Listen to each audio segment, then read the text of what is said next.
Welcome to insanity.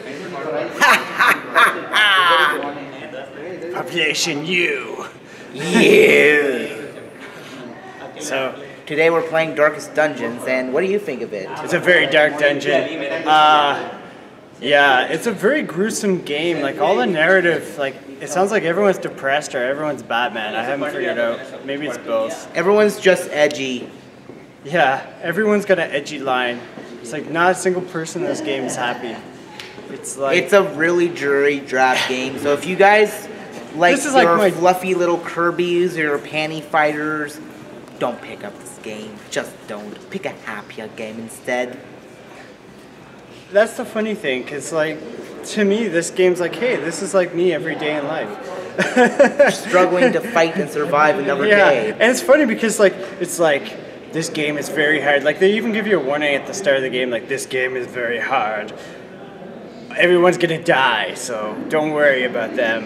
It's like really gruesome. I've never seen a game that like warns you like, don't try and save your party members, they're all gonna die.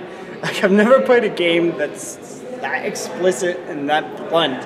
Like, don't even bother feeding them, they're just gonna die. So you know, if they die, you know, keep going. Yeah, just don't give a shit for your characters, okay? Yes, don't care about your friends in this game.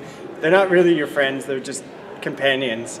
Is essentially what this game's telling you. Like, yeah. Go to the town, find more people, bring along the corpses, they might be worth something. Yes. Wipe them all out, kill them all, explore the dungeons. Yes. Fight the dragons. Order 66. Wipe them out. All of them. Destroy them all. Yes. Yes. I actually really like this game. I played it before, so... I haven't, so I was like, oh, wow. I like how they do the way they do the action scenes, it just immediately cuts in and like, it puts you right in the action. Yeah. It's like... Whoosh. Yeah, it's so cool. It's cool. It's got its own style to it. It reminds me of the old school dungeons, but they try to like implement new graphics, and it's like, how can we modernize this game but keep the mechanics of old? And they sort of did a compromise. Like all the inventory's accessible pretty much in battle. Like, and I think it's pretty impressive that they did it this way. What was unlike I found the Dino game where it feels like you're aging as you're progressing through the game. I feel like this game has the perfect amount of balance. Like you feel like you're almost going to die. You're almost going to go crazy. So there's a lot of like chaos. Suspense and tension. Yeah, there's a lot of suspense. There's a lot of tension. There's a lot of chaos. And this like game can every battle, you feel like your life is on the line. It keeps you on your toes. Yes, and the music is like a whirling dervish.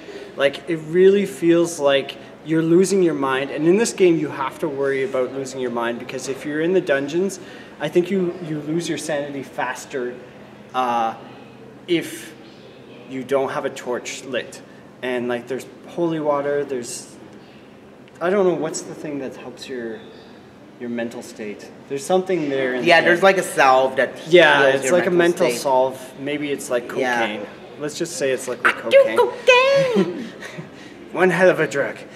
And so this game, I would say this definitely deserves the props. Would I play it day in, day out? I don't know. It seems like a game that would make me bitter if I just like subsided off of this game. This is like a little, it's a little too dark for like, the other roguelikes we played, they had a bit of bounce to it. They had a bit of charm to this. This game is just out and out, just dreary and drab and dark. I wouldn't say it's as dark as, say, Man of Steel or Batman vs. Superman, but it feels like in that direction. Like it's almost at that level, but not quite. Yeah, well, when you have the old man tell your characters, let the kids drown, that's when it's as dark as Man of Steel. They all float down here. They all float down here.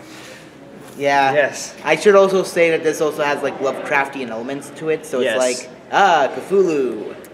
Yes, I think the style's really neat.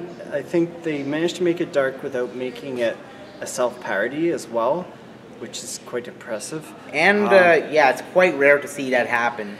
It's hard to balance it without, it's so dark, it's like cheesy, but I think it almost in some of the lines they were trying to go for like the darkest line possible, and like the writers are like, what would be edgy enough to make this game edgy without too edgy that you fall over into the abyss and it stares at you.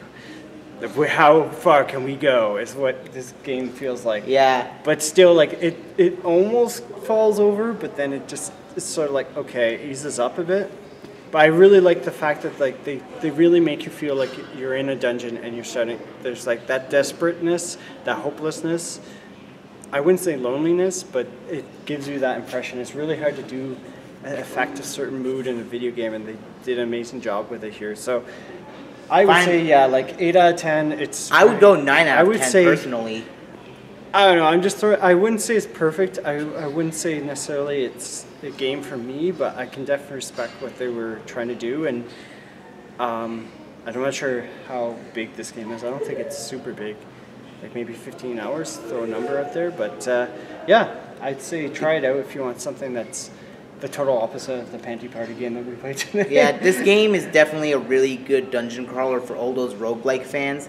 I would definitely say this is a great... Darkest roguelike we played. It's a great addition to your collection. If you are a roguelike fan... Do you like dirt? Do you like grit? Do you like blood? If you have not picked this game up, you should. There's like so many things left unsaid that you have to discover for yourself. There's like, your character gets insane to the point where they can have like mental conditions that affect gameplay. And that's what I want to say before we break off. It's really neat that you can bleed and you keep on bleeding, and like I thought that was a nice touch. Even though the knight, it's kind of weird that the knight was bleeding when the other guy had no armor and he wasn't bleeding. It's an RPG, Jim. I know, but it's like the guy in the suit shouldn't be bleeding. Like he's got more protection from the... I don't know. Yeah. Anyways, I think that's all we need to say. Okay, well...